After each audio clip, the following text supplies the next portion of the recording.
Oh, and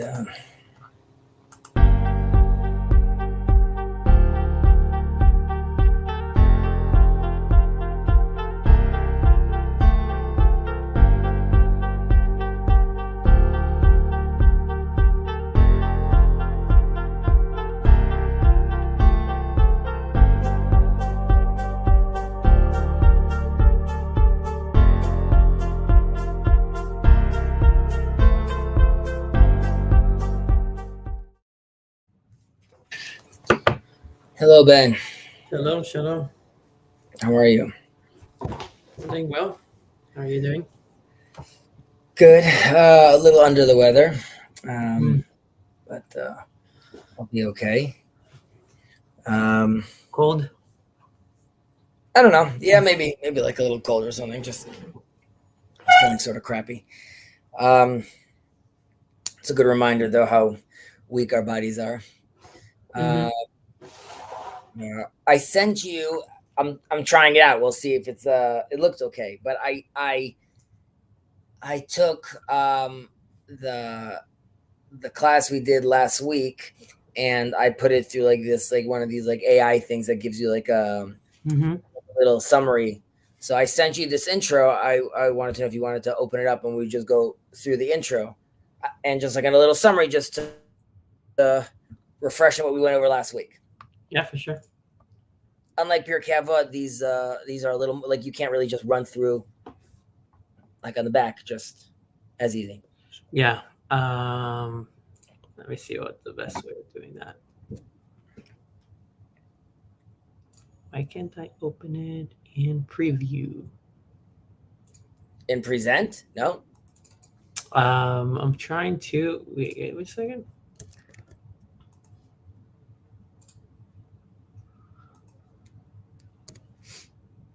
Oh, I see RJ's here. Hello, RJ. And hello, Sandy. Okay, so we'll just do it like this, I think. Not the best way, but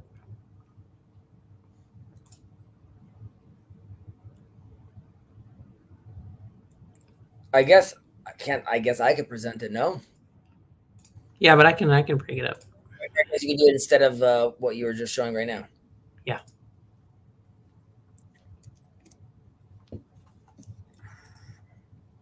Add to stage. Okay. Let's make it draw bigger. Mm-hmm. So do you want to just run through this? Yeah, I can run through this. So I can't make it bigger though. All right. This is what we got. What? This is what the computer tells us we did. Okay, here we go. I mean, this is what the AI tells us we did. Yeah. This is the hive mind's understanding of what's happening. Right. Okay, so in terms of, and I took out the whole portion about like just the intro about the Rambam, who he is, historical, that I removed. We discussed, but this was more sort of the breakdown we were discussing, some things I was adding on, and like the text itself we were going through, like the intro. Yeah. So kind of breaking this down in terms of the categories of the items that we were talking about. So one thing was morality as a political leadership, and it talks about Rambam's view.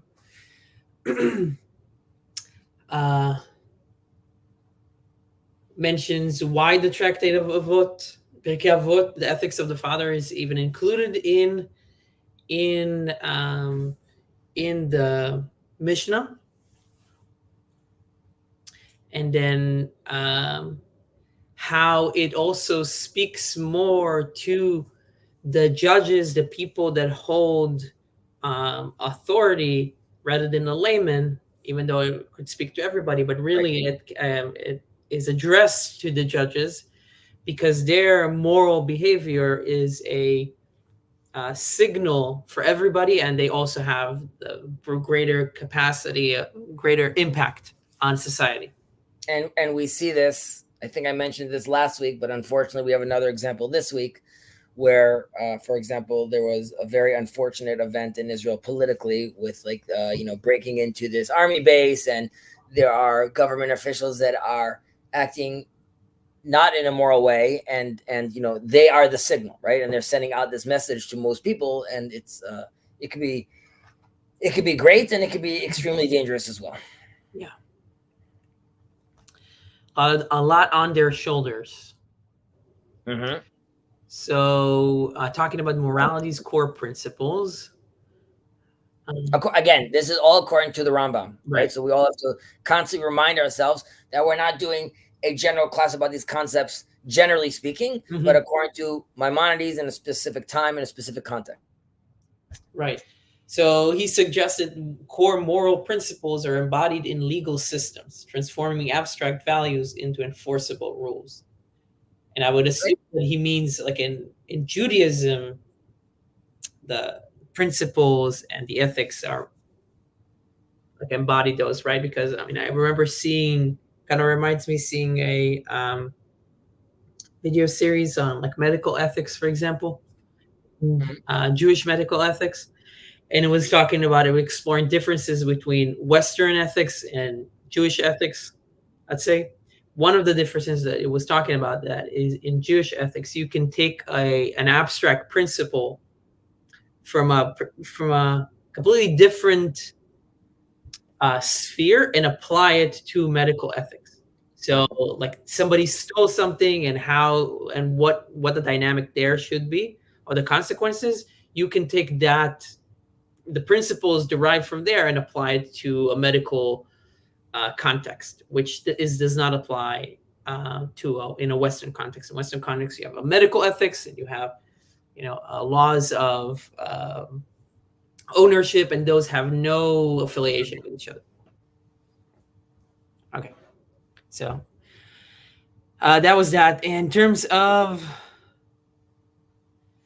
this, the second point of the Guide to the Perplexed, we spoke about how he famously has his theological work, the Guide to the Perplexed. We call it the Guide, the Moreh, and he emphasizes that the leader should be measured and calculated, balancing compassion appropriately. So this is, again, focusing how the Rambam, while yes, he's also speaking to the individual, he's looking at the halachic system, the moral system, the political system. These how and this in the arena of men, the political system is how things actually get done, right? That's the game we play. So that's where he's focusing on as well. And of course, the backdrop is learning Pirkei Avot, or the judge that would be doing this, or the politician that is doing this, the leader who embodies the teachings of Pirkei Avot, right, is obviously taking these moral principles and embodying them in a system that he's actually doing in a way of life.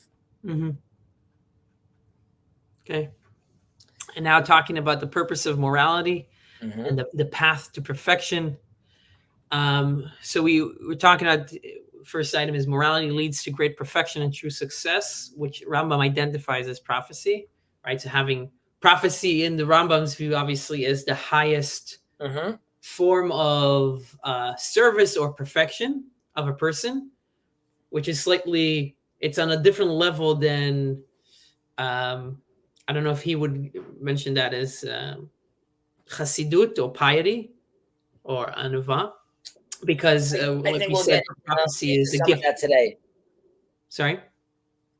I think we'll see how far we get today, but I'm thinking maybe at the end we'll just do like a small little breakdown of like the difference that Rambam has with the Kabbalists, because the concept nefesh that we use today is very different. Like the Jewish community, generally speaking, has adopted a lot of the Chassidut understanding of these concepts. Right. And while we hold Rambam with a high regard, we no longer view necessarily, we don't necessarily engage the concept of the nefesh, right, of the life force, which we'll get into this in today in the same way the Rambam sees it. Right. Mm-hmm. And he mentions that the study of the ethics of the Avot is a step towards that higher level of prophecy, aiming for godly rather than just human perfection. And that ties into this point in terms of the reasons for the mitzvot, as much as we can tell them, which is the first one is the initial perfection, well-being of the body achieved through state and legal body. So that's kind of, I guess, this reflects the fact that in Mishnah Torah, he talks about how to, eat well and be a good person and do all those things so that you can prepare the body for, or you can prepare the body for the perfection of the soul itself. I mean, it goes all the way back to, clean your room and stand up straight, right? Like Jordan Peterson lines of like, there's like the basics that have to happen. You got to act as a citizen of the world, which include like speak the truth, be careful with what you say, make sure that people that are talking to you, like, that think you're a normal person, all those things to make sure you're an integrated person. Right. It's like if you open up a business, you need to, like, before you actually sell stuff and do things and like do the basic of what a business does, you need to get this license, pay like set this account up and, do all those things that are like the basics, the building blocks, and then that are kind of like can in some way be very mundane, but on top of them, you build your whole thing. Nachon. So virtues serve as a means to achieve the highest intellectual level necessary for prophecy. So I guess we'll touch on that too. Like, we'll touch on that too. Emphasis on the intellectual, well, right? And good deeds, charity, justice, righteousness, mimic God. Integrating phase 1, bodily well-being, and phase 2, intellectual perfection. Interesting. It always, I'm like, wow, it sounds like we actually did some interesting stuff in there. Yeah. Moral essence of prophecy. Talking about the Rambam was talking about the nature of prophecy, which is, in his view, a moral act and a form of communication between God and man, and not just fortune telling. Right. I remember us talking about that as well. Right. And how speech specifically is a moral act. And prophecy being, revelation being, God speaking. Mm-hmm. The continuation of the act of creation. Right. So prophecy aligns with God's acts of creation, highlighting the importance of good deeds and proper orientation for achieving prophecy. Right. And finally, talking about Rambam's sources and him saying that all of these things are things that he collected. He's not bringing anything new, right? So according to himself.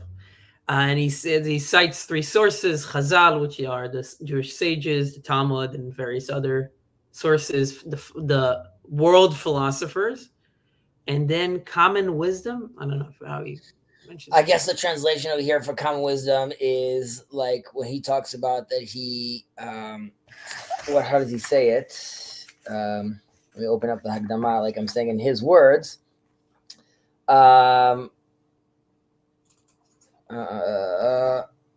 Okay. He says, ואפשר שאבי,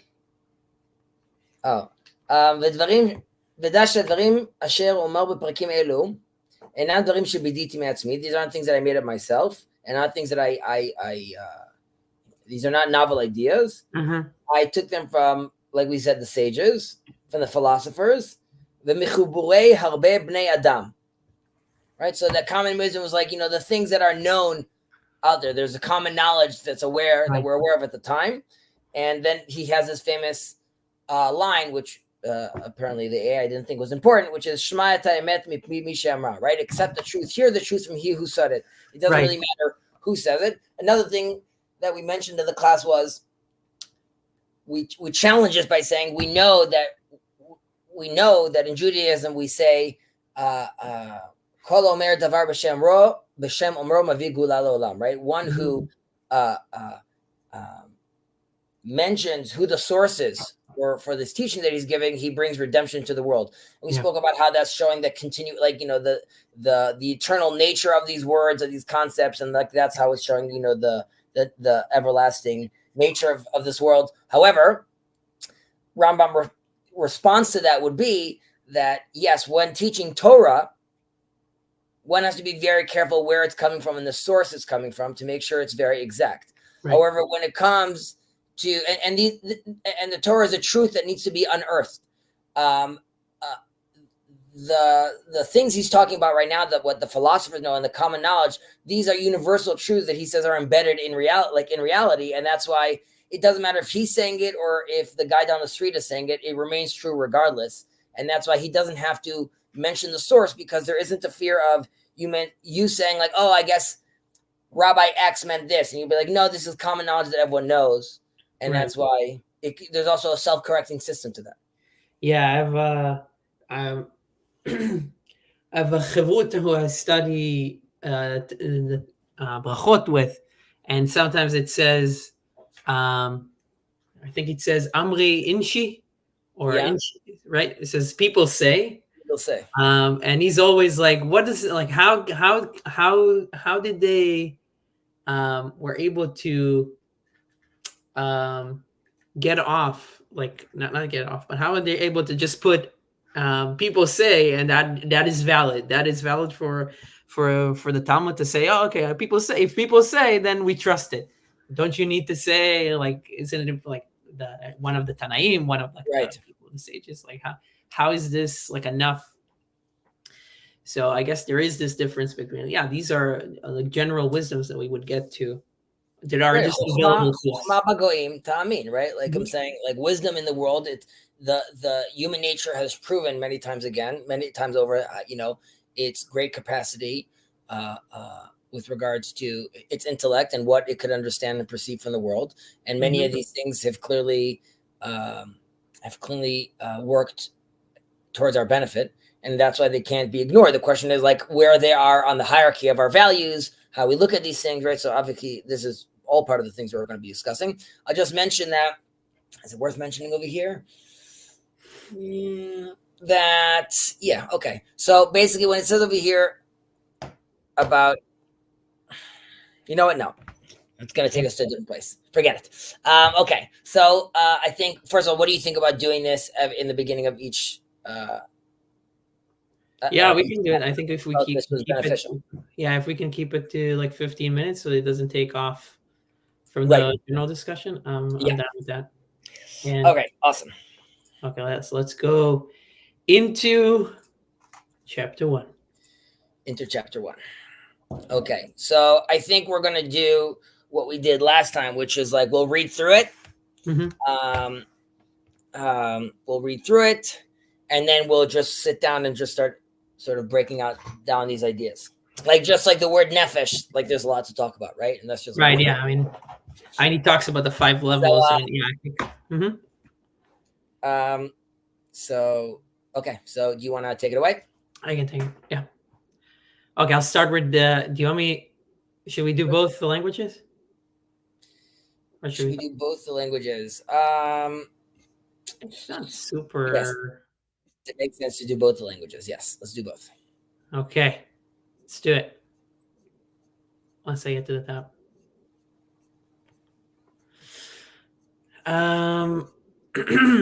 דע שנפש האדם נפש אחת, ויש לה פעולות רבות חלוקות. יקראו קצת הפעולות הם נפשות, ויחשב בעבור זה שיש לאדם נפשות רבות, כמו שחשבו הרופאים, עד ששם ראש הרופאים פתיחת ספרו, שהנפשות 3. Let me see something for a second. Okay.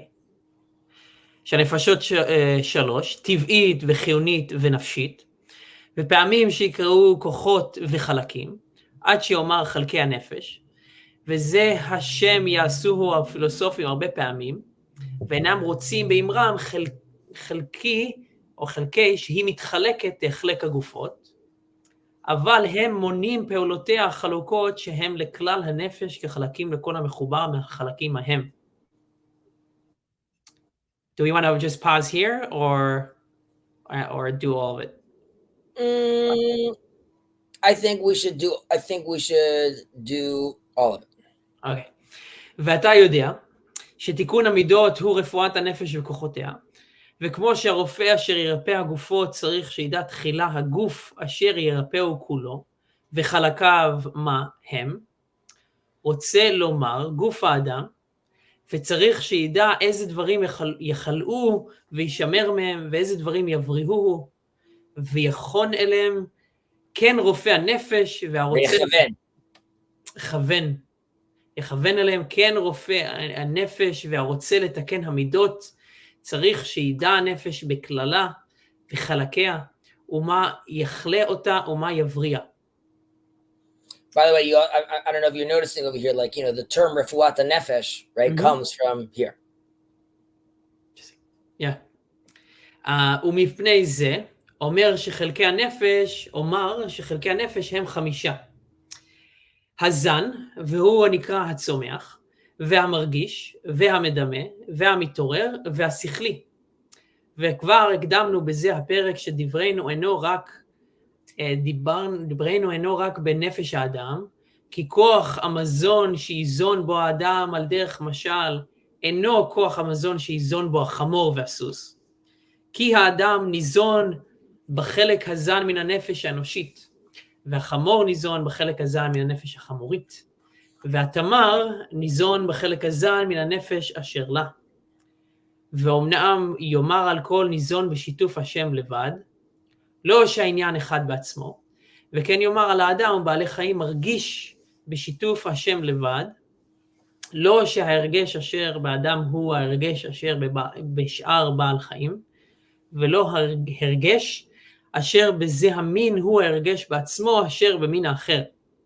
אבל כל מין ומין מאשר לו נפש, יש לו נפש אחד בלתי נפש האחר, והתחייבו מנפש זה פעולות ומנפש זה פעולות אחרות, ואפשר תדמה פעולה לפעולה, ויחשב בשתי הפעולות שהן דבר אחד בעצמו ואין הדבר כן.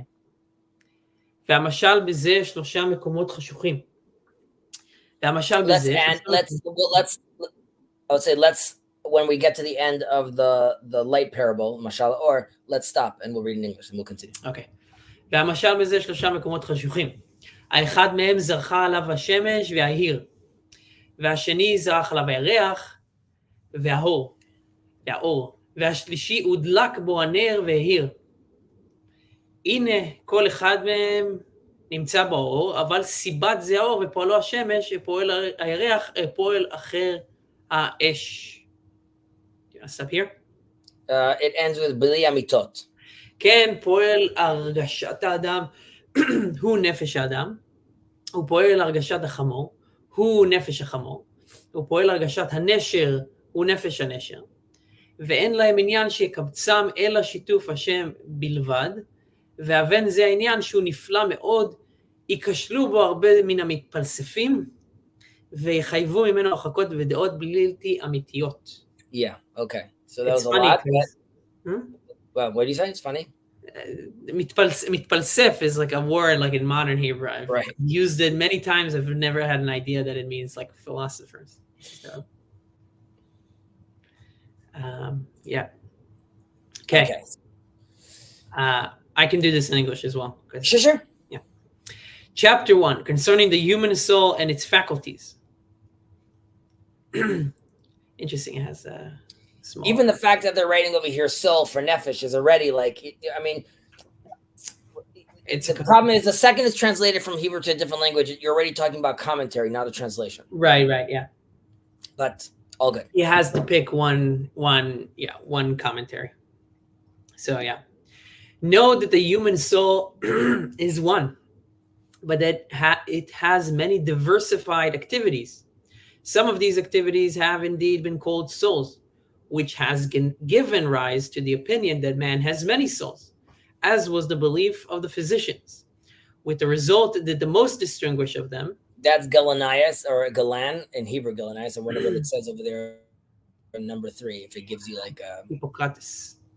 Hippocrates, someone else. I know of Galan. Okay, go on. He states in the introduction of his book that there are 3 souls, the physical, the vital, and the physical. These activities are called faculties and parts, so that the phrase parts of the soul, frequently employed by philosophers, is commonly used. By the word parts, however, they do not intend to imply that the soul is divided into parts as are bodies, but they merely enumerate the different activities of the soul as being parts of a whole, the union of which makes up the soul, or the nefesh. Isn't it sad that, like, reading in English, you're like, oh, now I understand what they're talking about over here. Okay. And thou knowest that the improvement of the moral quality is brought about by the healing of the soul and its activities. Therefore, just as the physician, the medical physician who endeavors to cure the human body must have a perfect knowledge of it in its entirety and its individual parts. Just medical as, school. yeah, just as he must know what causes sickness and that it may be avoided, and must also be acquainted with the means by which a patient may be cured, so likewise, he who tries to cure the soul, the nefesh, the soul doctor, wishing to improve the moral qualities, must have a knowledge of the soul in its totality and its parts, must know how to prevent it from becoming diseased and how to maintain its health. This is the psychologist. See, a physician of the soul. So I say that the soul has 5 faculties. The nutritive, also known as the growing faculty. Hamazin, right? Hazan. The sensitive. The sensitive. I know them as different names in English, but go on. Yeah. The imaginative. The appetitive, and the rational. Okay. We have already stated in this chapter that our words. So go ahead. No, go ahead. Sorry. We have already stated in this chapter that our words concerns themselves only with the human soul. For the nutritive faculty by which man is nourished is not the same, for instance, as that of the donkey or the horse. Man is sustained by the nutritive faculty of the human soul. The donkey thrives by means of the nutritive faculty of its soul. And the palm tree, I know that palm tree, and sometimes it's palm tree, sometimes it's vulture, flourishes by the nutritive faculty peculiar or specific to its soul. Although we apply the same term nutrition to all of them indiscriminately, nevertheless, its signification is by no means the same. In the same way, the term sensation is used homonymiously. Great. For man and beast, not with the idea, for both men and beast, not with the idea, however, that the sensation of one species is the same as that of another. For each species has its own characteristic soul distinct from every other, with the result that there are necessarily arises from each soul activities peculiar to itself. It is possible, however, that an activity of one soul may be similar to that of another, in consequence of which one might think that both belong to the same class and thus consider them to be alike. But such is not the case. By way of elucidation, let us imagine that that three dark places are illumined. One is lit up by the sun shining upon it, the second by the moon, and the third by a flame. Now, each of these places there is light, but the efficient cause in one case is the sun, in the other is the moon, and in the third, the fire. So it is with sensation and its causes. In man, it's the human soul. In the donkey, it is the soul of the donkey. And in the eagle, the soul of the eagle. These sensations have, moreover, nothing in common except the homonymous term, which is applied to them.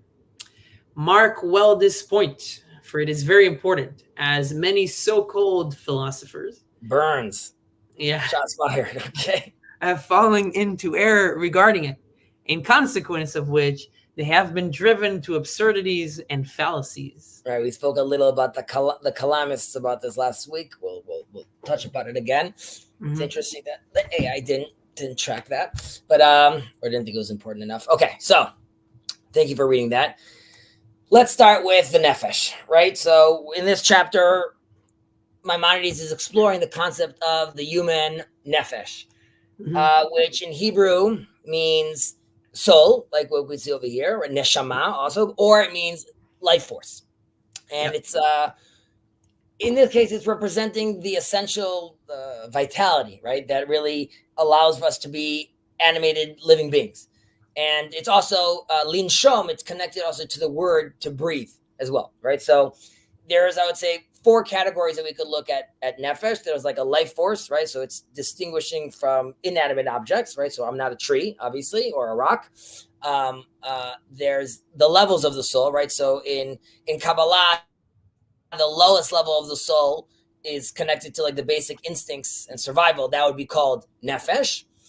In the biblical usage, it's different. That connects more to like, a living soul. And again, there's like a broad meaning, which you just said, like, or how people could sometimes use it today, which is like emotions, desires, and things like that. But generally speaking, we're talking about the life force over here, not necessarily the soul, right? Like I'm saying, the soul, we think about like it's hurting your soul. We're talking about the nefesh over here, the life force. And the two key points that we're going to focus on, one is explicit, one is we'll focus on more in chapter 2 and the last chapter, I believe, chapter 8. One is the oneness of the nefesh, right? So the concept that there's a singular nefesh is crucial for really moral accountability, right? So if I could, and as you can see, he's writing out over here that there's the philosophers and other people started breaking down these souls to different categories and call them each souls. Now you can imagine I right now rob a bank and the cops catch me and I'm like, no.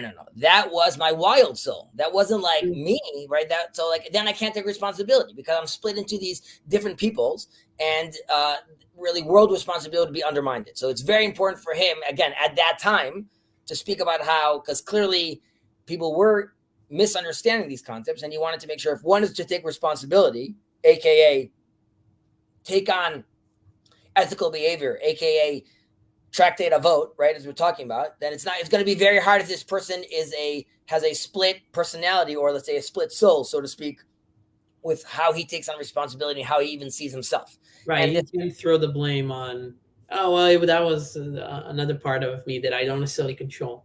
Right. So to have moral responsibility, I need to have the oneness of the nefesh. And if I have the oneness of the nefesh, then it kicks up the question of free will, right? Because once I can actually do that and I can have control of my faculties that way, that brings into question free will, which is, of course, a very, very important question. So that would be like the other thing we're going to focus on eventually, but that's like what it's alluding to or what's downstream, so to speak, from what we're talking about over here. Yeah. So again, nefesh ha'adam, that was the nefesh ha'adam achat, the oneness, the unified identity. So despite the fact that there's many aspects to ourselves, we really only have one identity. And I'm trying to shorthand this because the Rambam mentioned this. Like he goes over it like a few times as we could see in the English. So even like the evil inclination, as we talk about often in this little corner, at least the Jewish corner, is also a part of our will, right? It's not like an external force that I could be like, I had no control over. Right. And this unification of all these elements, parts of my nefesh, is vital, right? Like we said, I need to even understand my psychological well-being, and that's what we know today modern psychology does, right? I'm trying to take a fragmented person and put him together. Right. And we have people that are always struggling with their ego, with lust, with different emotions, with anger, and for many years, people thought that, I've been taken over by a demon, so to speak, right? Or I would even go as far to say that when the Ruach Ra'ah, the bad spirit falls on King Saul, right? That's also the question, is that someone that's clinically depressed? And at that time, we're calling it like a Ruach Ra'ah, but in reality, someone that's completely fragmented inside and actually needs, like the Rambam is saying, the doctors need to be specific. The psychologist needs to be specific. It's not going to be helpful if he starts talking to me about like, oh, well, that's just like the eagle does this and you do that, right? There's differences. And he's very careful about the mistakes that could happen with using the same terminology, but coming to completely different understandings with regards to humans and animals and other elements and other creations. So two things. One, I'll just put it up there. We don't need to resolve it necessarily, but obviously this can be challenging to. In the Tanya, we talk about the divine soul and the animal soul. Right? The Tanya and the Rambam, it might be challenging. Okay, even though I'm sure that the Baal Tanya resolves that. Like for him, it's resolved. Like I just don't know how to. Again, can you what's resolved? Just mention out the tension. I'm sure that so obviously the Rambam talks about the danger of bifurcating or separating the soul into parts, especially as distinct parts, which is in a way the way that, and I think this is also specifically Chabad does it with having a divine soul and an animal soul, and talking about those as two different entities, at least as it's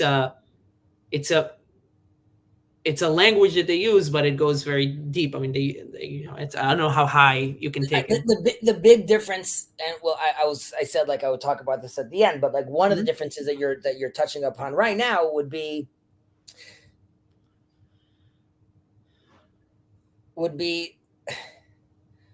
again, like as far as the Rambam, there's nefesh and neshama are not necessarily the same thing, and nefesh is sort of the infrastructure that's needed to reach higher levels of like a neshama and a full purification of your neshama. According to the Kabbalists, you're really talking about emanations that are all linked into each other. And the ramifications would be like, according to the Rambam, if you stick around at the level of the animal soul, then you don't have a place in the world to come. Or if you're a fool, you don't have a place in the world to come. And according to the Kabbalists, like you could even be a wicked person. However, since all those things are connected through a chain of ishtalshalut, the divine spark is always there, and there's always a place, sort of. Right, we talked about that. Yeah. So I guess the other thing is, which could also be a way to resolve it, part of it, is that he tries to be very specific, or to emphasize the fact that some philosophers have used the language of parts, chalakim, in the past, not to denote parts of the soul as if it is like the parts of the body, like a hand, a leg, a head, but only to use that language to signify, well, there is this activity in the soul, and it's one part of it, and there is a different activity, right? So there's still unity, but we're talking about different activity centers. Aspects. Right. I mean, saying like for us, this is so like rudimentary. It'd be like, yeah, obviously there's a unified soul, right? Like it would sound like gobbledygook for someone to come to you, but like, and hence the Rambam is, responding to this because he's aware of the philosophies of the time. Right. Okay. Or how does he say them? They're would-be philosophers. What do you call them? The so-called philosophers. Right. And the mitpalsefim, which is a great word we should somehow translate into English. The philosophizers is like not, is maybe... Or philosophizing, or armchair philosopher. Yeah.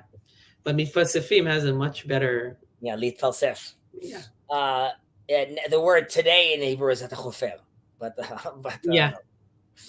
You're digging. My cousin constantly tells me that I'm digging when I talk to her. Like I'm just going too deep, and she's like, I just asked like how your day was, not like what like the meaning of life is. Okay, so according to the Rambam, the functions of the nefesh. So he gives example over here of, let's say, he gives different examples over here, but let's say we'll take an example of like eating and loving, right? So the same nefesh that eats is also the same nefesh that is capable of loving. And we talk about these different aspects, right? So like we have our physical actions like eating that affect our feelings, and that is like eliciting like interconnectedness in my being, right? So this would be the example of like you are what you eat, right? In that sense, which is I'm not actually the... Rav Yehuda Leon Ashkenazi would say there's a concept called ochel nefesh, which has to do with Yom Tov. But he would talk about it in saying that ochel nefesh is another example of the food you eat is also, in a certain sense, like that's who you are, the way you're behaving, or the friends you have. All these things are different aspects. Specifically about eating, that's something that I'm putting inside my mouth, right? And we have these. We mentioned this also last week about how, while I'm eating and a cow is eating, we're both doing that act, right? A cow doesn't have to worry about the moral ramifications of eating the limb of a live animal, and a human does. Yet they're both doing the function of eating. However, they're both being processed differently, right? So that's one of the things that are very important for us to notice, because we're in the world today that like someone's gonna say like humans, we're very animalistic, the lizard brain, like that's what we are. That's what's controlling us. And obviously in Judaism and other world religions, we come and say like, no, we could surpass that. It's not that it's evil that we want to deny, but rather the quote unquote animalistic nature we want to raise up, right? We want even like the purest version of that behavior as well. Right. he also mentions over here, like there's like the medical perspective, right? That the Rambam, him being a doctor, he's also very sensitive as well. And he talks about how, the different aspects that were separated at the time. He mentioned gleaned, or they had a different the main physician, right? Rosh HaRofim. And he, of course, is influenced by Plato, and he gives down his breakdown of, let's say, the natural, the vital, and the rational, right? The rational is like the intellect and the reason. The vital, which in Hebrew, or according to the Rambam, would be chiyunit or behemit, is circulation of blood and motion. And we have the natural, which is the tzomachat, which is like the maybe like the physiological processes as well. Then the Rambam goes into 1 second. I have another written down version over here that I'm just looking at. He goes into the food called, right? So he's also talking about. Can you scroll down a little? Do you want to mention something about like the? I guess it's a small point about like how you have a medical doctor, or like you have a physician that works on. Yeah, that's a very good point. Which is like, I need to know these things also because, and we speak about this often. I might run to my rabbi with this issue, and I have to realize like this is not for the rabbi to answer, right? You're talking about like a melanoma that you have right now, and there's like, you might want to speak to your rabbi afterwards to try to figure out how to process this, right? But like as far as what to be done, you of course have to be very specific, and that's why in order to problem solve, things have to be identified and categorized properly. And if we're living in a world where literally means figuratively, obviously you could get into a trouble, or even using the word, even using a term in the wrong place could lead you to disaster. Yeah. And in a small way, I guess it's also kind of reflected the, I might be spitballing here, but like when we think about Talmud Torah, right? Like the mitzvah or the obligation to study Torah, then one of the obligations is to study Torah so that you can apply it to yourself. Like this thing specifically is practical. You want to apply it. You want to make sure that you know how to heal your soul and how to avoid sickness of the soul. But also, and especially especially as he emphasizes in the first introduction, how this is directed to judges or people with authority.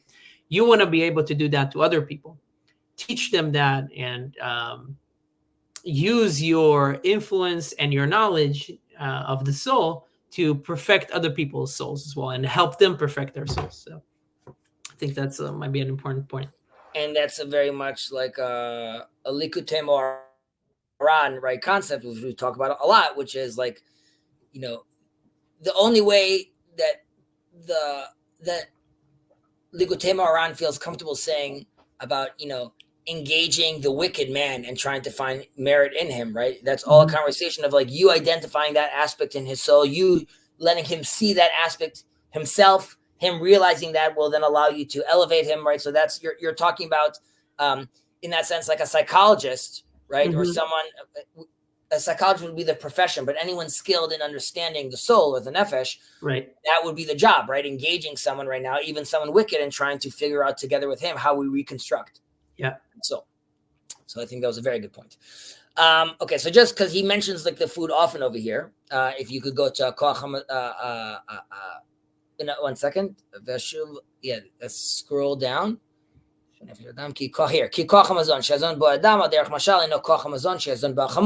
Right, so he focuses a lot on the food, and he wants to stress that while again, eating is a action that's similar in all animals, including like our humans, right? So we spoke about how the dietary laws and the kosher laws and like how they have deep moral implications, and that's why we have to notice these differences.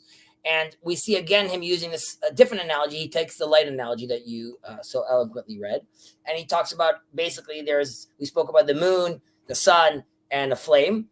We know obviously today that the moon is also a reflection of the sunlight, obviously, but like we understand the concept that he's trying to say, right? So there's like a surface level distinction. There are clear distinctions between all these different aspects that we were talking about of light, as there's different aspects of the nefesh, right, that are necessary for moral behavior.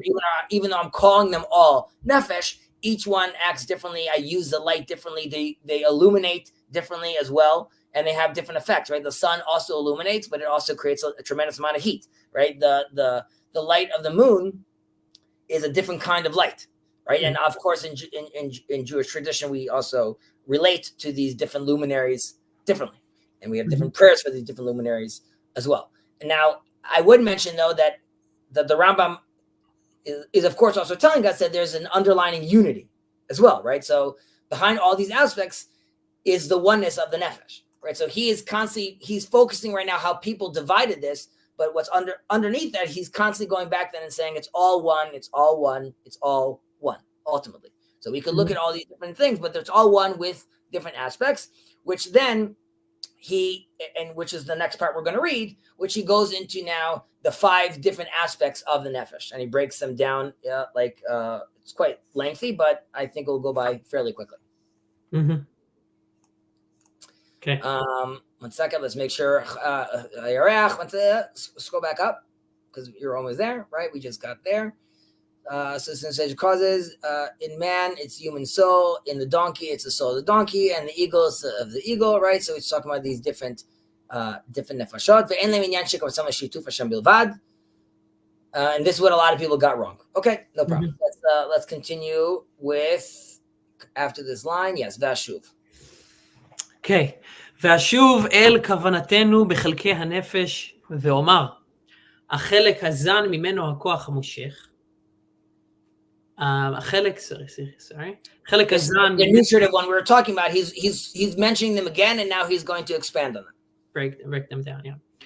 החלק הזן ממנו הכוח המושך והמחזיק והמעכל והדוחה למותרות והמגדל והמוליד לדומה והמבדיל הלכות, עד שתפרש מה שצריך להזון בו ומה שצריך לדחותו, והדברים על אלו 7 כוחות, ומה יעשו ואיך יעשו ובאיזה איברים פעולתם יותר נגלה ויותר נראה, ומה מהם נמצא תמיד ומה יכלה מהם לזמן קצוב, זה כולו ראוי למלאכת הרפואות, ואין לו צורך בזה המקום. I'll continue till the end now.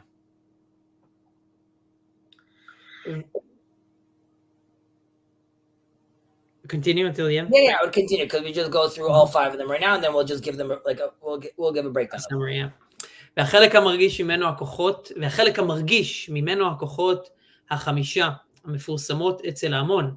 These are the famous, these are the senses. Sensations, yeah. הראות והשמע והטעם והריח והמישוש, והוא נמצא בכל שטח הגוף, המישוש ספציפיק, ואין לו איבר מיוחד כמו שיש ל4 כוחות. והחלק המדמה, הוא הכוח אשר יזכור רישומי המוחשים אחר העלמם מקרבת החושים אשר השיגום, וירכיב קצתם אל קצתם ויפריד קצתם מקצתם, ולזה ירכיב זה הכוח מן העניינים אשר השיגם, עניינים שלא השיגם כלל, ואי אפשר להשיגם, כמו שידמה האדם ספינת ברזל רצה באוויר,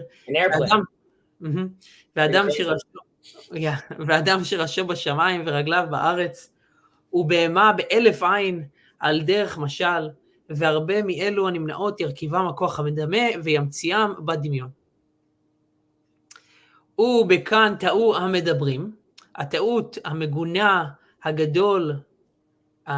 הגדול אשר בנו עליו פינת חטאתם בחלוקת המחויב, והאפשר והנמנע שהם חשבו או הביאו בני אדם לחשוב, כי כל מדומה אפשר, ולא ידעו שזה הכוח ירכיב עניינים שמציאותם נמנע כמו שזכרנו.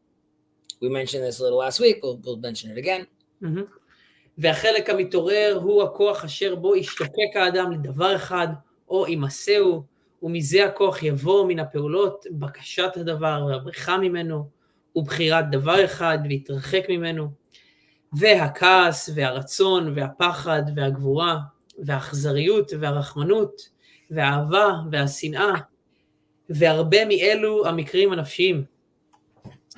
וכולי אלו הכוחות, כל איברי הגוף, ככוח היד על לקיחת הדבר ועל נגיעתו, וכוח הרגל על ההליכה, וכוח העין על הרעות, וכוח הלב להתגבר או ליראה, וכן שאר איברי הגוף הנראים והנסתרים הם וכוחותיהם קלים לזו הכוח המתעורר.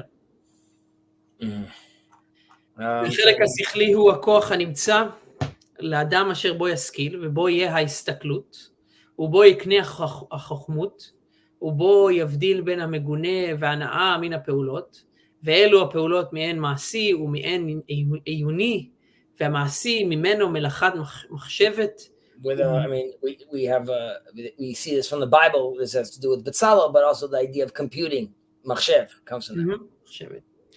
הוא ממנו מחשבי, והעיוני הוא אשר בו ידע האדם הנמצאות שאינן משתנות על מה שעליו, והם אשר יקראו חוכמות סתם, והמלאכת מחשבת הוא הכוח אשר בו ילמד המלאכות, כנגרות ועבודת האדמה והרפואות והמלאכות, והמחשבי הוא הכוח אשר בו יסתכל בדבר אשר ירצה לעשותו בעת אשר ירצה לעשותו, אם אפשר לעשותו או אם לא, ואם אפשר, איך צריך שיעשה. זה שיעור מה שצריך שנזכור מעניין הנפש, הנה, הנה. We're almost at the end. ודע שזאת הנפש האחת אשר קדם סיפור ספור כוחותיה או חלקיה היא כחומר, והשכל לצורה. וכשלא תגיע לצורה, יהיה מציאות ההכנה בה לקבל הצורה ההיא לבטלה. וכהלו היא מציאות הבל. והוא אמרו גם בלא דעת נפש לא טוב, רצו לומר שמציאות הנפש שלא תגיע אליה הצורה, אבל תהיה נפש בלא דעת לא טוב, אבל הדברים על הצורה והחומר והדעות כמה הם ואיך יגיעו, אין זה מקומו ולא יצטרך במה שנרצהו לדבר על המידות, והוא יותר ראוי בספר הנבואה אשר זכרנו, ובכאן אפסוק בזה הפרק ואתחיל באחר. Okay, and remember the book of prophecy, he never ends up writing that. Right. Parts of it get put into the guide to the perplexed. So, okay, let's go through it in English. Let's see. I might need to. Time flew by. By the way, if you want, this is a great place to stop if you want to, and then next week we'll go through all this, all the 5 versions. We might need to, yeah. Sure. Okay, so let's we could stop it over here. Wait, where did I go? That's not. That's too far. Yeah, here. Yeah, here. No. Scroll down. This is the first time he mentions it. A little lower down. My bad. Here. Okay, so yeah, I'll read this and then we'll recap and we can continue. Sure. Let's read it in English. Mm-hmm. Okay. Returning, and I think we'll do this next week, but we'll try to map some of these also to, let's say, the 4 Ps. That'd be nice. I'm thinking. Maybe yeah. No promises. Gleaned. Okay. Returning to our subjects of the faculties of the soul. Let me say that the nutritive faculty, all right, so this is the first part of the soul that you talked about before. It consists of 1, the power of attracting nourishment to the body. Right, this is like the physiological concept. Yeah. 2, the retention of the same, of the nourishment. 3, its digestion or assimilation. 4, the repulsion of superfluities. 5, growth, physiological growth. 6, procreation.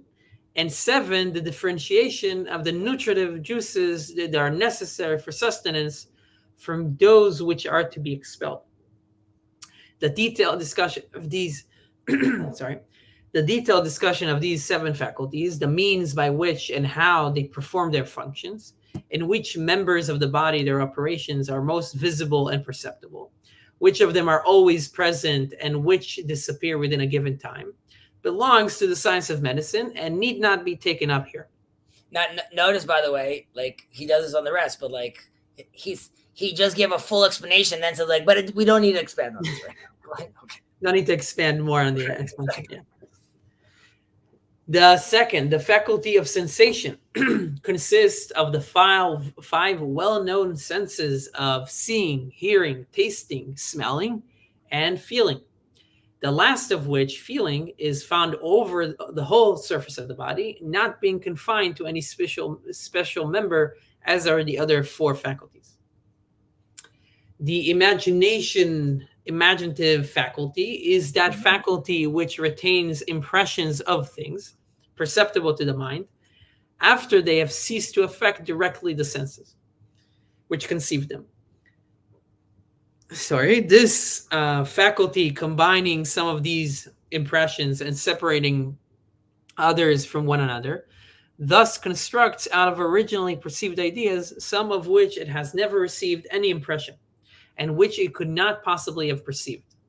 For instance, one may imagine an iron ship floating in the air, or a man whose head reaches the heaven and whose feet rest on the earth, or an animal with 1,000 eyes, and many other similar impossibilities which the imagination may construct and endow with an existence that is fanciful. Right? And in this regard, the mutakalimun, the kalamists, kalam. Okay, so this is a particular sect, have fallen into great, grievous, and pernicious error, as a result of which their false theories from the cornerstone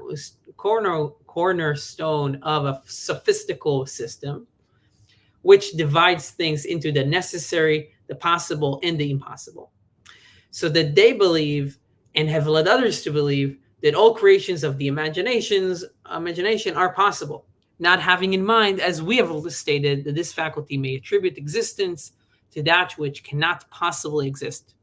Right. We mentioned we mentioned also last week how, according to the Maimonides, even God is limited in a certain aspect with like how things are done in this realm or in this level of reality, where the Kabbalists obviously are going to have a different take over there, which is like the Kabbalists would say that the Kalamists were wrong at their level of interpretation, right? Like as in everything is possible at certain levels of reality, just not at all levels of reality. Mm-hmm. Yeah, interesting. The other part, the appetitive, the emotional, really. The emotional, is that how you know it from? Okay. The emotional is that faculty by which a man desires or loathes a thing, and from which there arise the following activities: the pursuit of an object or flight from it, inclination and avoidance, anger and affection, fear and courage, cruelty and compassion, love and hate, and many other similar psychic qualities. All parts of the body are subservient to these activities, as the ability of the hand to grasp, that of the foot to walk, that of the eye to see, and that of the heart to make one bold or timid. Similarly, the other members of the body, whether external or internal, are instruments of the appetitive or emotional faculty. Right. And obviously, at all times, you have to remember, right? So these are all things that, according to Maimonides, you need to put in proper orientation. Right. And then obviously only through that can you actually reach this, this level of the intellect, which is what we're going to, after the Hamitoreh, right? The emotional, we're going to get now to the Sichli, to the intellectual. I don't know how they call it here. Oh, reason. So the reasonal or the rational or the intellectual. Right. Which is broken down into two. Mm-hmm. The rational part or activity or aspect of the soul. Reason, this that faculty that is peculiar to man, enables him to understand, reflect, acquire knowledge of the sciences, and to discriminate between proper and improper actions. Its functions are partly practical and partly speculative or theoretical. Correct. So it would be theoretical, and it would be the like intellectual theoretical and intellectual practical. Right. Iuni umasi. Correct. Right. So the practical being in turn either mechanical or intellectual. Right. By means of the speculative power or theoretical power, man knows things as they really are, and by which their nature are not subject to change, These are called the sciences in general. Right. The mechanical power is that by which the arts, such as architecture, agriculture, medicine, and navigation, are acquired. Notice that medicine is there because, according to the Rambam, doctors, like I'm saying, medicine is not a hard science like as far as they're concerned, astrology, because in which those are things I'm saying, those constants are there in science, like in medicine, right? Like there are new discoveries basically that could completely change how I look at these things. So at that time, for sure, Maimonides is aware of the fickle nature of medicine, and that's like he won't put that into the hard sciences, which, as far as he's concerned, are unchanging. Mm-hmm. The mechanical power is that by which the arts... The intellectual power is that by which one, when he intends to do an act, reflect upon what he has premeditated, considers the possibility of performing it, and if he thinks it possible, decides how it should be done. This is all we have deemed it necessary to say in regards concerning the soul. Know, however, that the soul, whose faculties and parts we have described above, and which is a unit, may be compared to matter in that it likewise has a form, which is reason. Right. So this is we'll expand on this a little next week about the Aristotelian concept of form and function. Right. Form and matter. Mm-hmm. Form, which is reason. So the form of the soul is reason. If the form reason does not communicate its impression to the soul, then the disposition existing in the soul to receive that form is of no avail and exists to no purpose. As Solomon says, also in the want of knowledge in the soul there is nothing good, in Proverbs. This means that if a soul has not attained a form but remains without intelligence, its existence is not a good one. Or according to the Rambam, a place in the world to come is up for question. Mm-hmm. Okay. However, this is not the place for us to discuss such problem as that of form, matter, and the number of different kinds of intelligences and their means of acquisition. Nor is it necessary for what we have to say concerning the subject of ethics, but is more appropriately to be discussed in the Book of Prophecy, which we mentioned elsewhere, and like Chezi said, did not end up penning, but parts of it were added to guide. Now I conclude this chapter and begin the next. All right. So thank you for that. Next week we will go. I'll do a reading of that in English again, that last chapter, and we'll go through that, and then we'll continue. Was Wednesday better for you? It might be moving forward. I have to see if this meeting that I have is a recurring thing, so I might have to move it. So let's assume for next week we'll do Wednesday as well, and then you'll tell me if that makes sense or not. Sounds good. If that works for you. Catch you later, brother. Thank you. Thank you.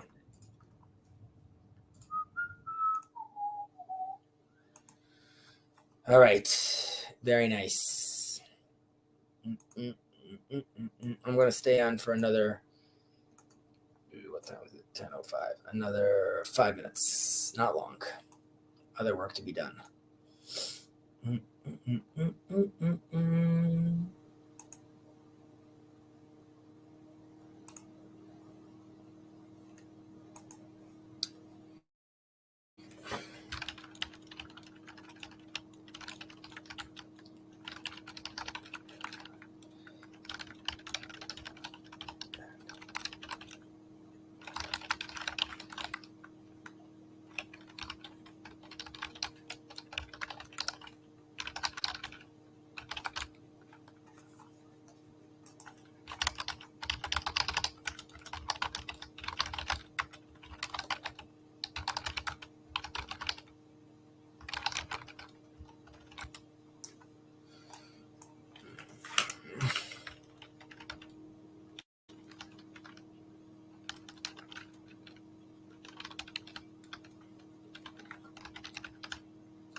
That's wrong.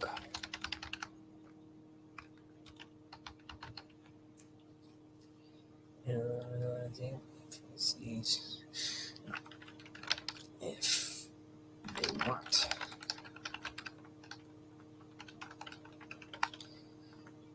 Nice to see you were here, Yoav. Ashrecha. Good night to you too, sir. May we both wake up to a more calmer and more reasonable Israel.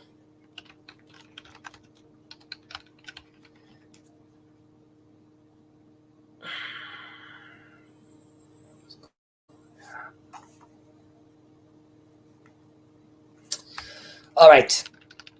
Catch your cool cats later.